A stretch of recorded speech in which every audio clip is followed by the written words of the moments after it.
Anda bisa bayangkan, PMI ini adalah anak-anak bangsa yang bekerja ke luar negeri, membantu pemerintah mengurangi angka pengangguran, satu. Kedua, dari hasil gajinya itu disumbangkan pada negara.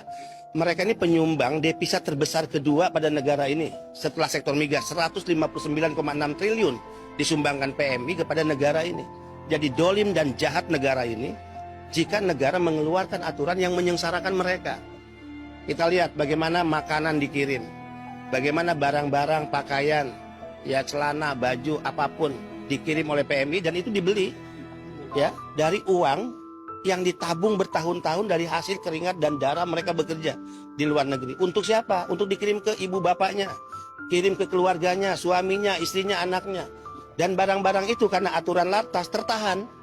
Dan dua resikonya, satu, dikembalikan ke negara di mana PMI bekerja, itu pun tidak mudah, ada proses dan biaya tinggi. Dan kedua, pemusnahan.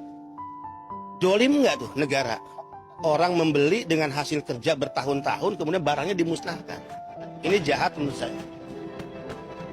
Lebih lanjut, Benny menilai peraturan Menteri Perdagangan sangat menyengsarakan rakyat, khususnya para pekerja migran. Benny menegaskan harusnya pemerintah hadir dengan mengeluarkan kebijakan relaksasi pajak, bukan membatasi jenis dan jumlah barang, baik bawaan dan kiriman dari para pahlawan devisa. Benny Ramdhani akan membawa masalah ini langsung ke Presiden dan Menteri Perdagangan Zulkifli Hasan agar dilakukan revisi Permendak tersebut. Karena semangat Permendak yang diharapkan BP2MI dan juga PMI sebenarnya adalah batas relaksasi pajak atau pembebasan biaya masuk barang milik pekerja migran Indonesia dan bukan pembatasan atau larangan terbatas atas barang milik pekerja migran Indonesia. Saya akan melaporkan hasil kunjungan ini langsung kepada Bapak Presiden dan dorongannya adalah untuk dilakukan revisi. Kalau Pak Zulkifli Hasan sebagai menteri karena kekuasaan ini datang dari rakyat, memiliki rasa kemanusiaan, saya yakin beliau mau untuk melakukan revisi. Ini demi siapa? Demi rakyat. Tidak ada kekuasaan yang langgeng dan tidak ada kekuasaan yang datang dari nenek moyang kita, enggak. Saya kepala badan, beliau menteri, kekuasaan ini datang atas ridho Tuhan dan atas kehendak rakyat. Dan kita bekerja sepenuhnya untuk rakyat, bukan untuk nenek moyang kita, bukan untuk partai kita, bukan untuk keluarga kita. Saya pernah mengatakan, cara berpikir penyelenggara negara yang selalu mencurigai rakyatnya, itu harus dihentikan. Mencurigai PMI seolah-olah PMI kalau beli barang itu untuk bisnis, untuk komersil, hentikanlah.